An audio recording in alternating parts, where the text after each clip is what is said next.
করবে এবং বাড়ির জন্য এই পূর্ণ যে জল গঙ্গা যমুনা সরস্বতীর যে সঙ্গম থেকে জল নিয়ে যাবে তারা। এই দেখুন একজন এই তিলক কাটছে একজন। প্রচুর মানুষ কিন্তু এখানে কিন্তু মেলায় তিলক কাটছে।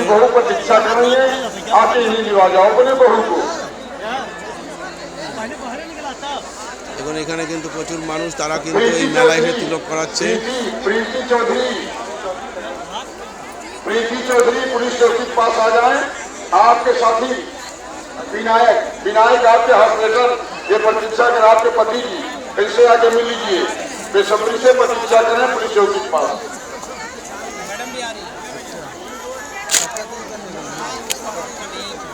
कत दादा भैया कितने करके तिलक कितने करके?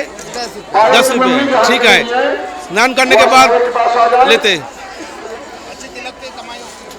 पायल से मम्मी जहाँ कहीं है। रणबीर महतो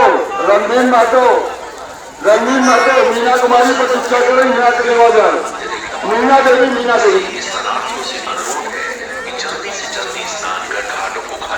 এখানে দেখুন প্রত্যেকে স্নানের পাশে কিন্তু এই যে ড্রেস চেঞ্জ করার জন্য সেখানে কিন্তু রুম করা আছে। এখানে আপনারা আসলে সেখানে আপনারা ড্রেস চেঞ্জ করতে পারবেন।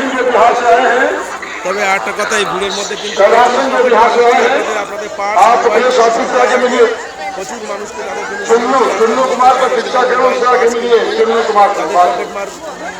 ব্যাগ কেটে নিয়ে চলে গেছে। সুতরাং আপনারা কিন্তু ভিড়ের মধ্যে নিজেদের মোবাইল ব্যাগ টাকা পয়সা কিন্তু সাবধানে রাখবেন।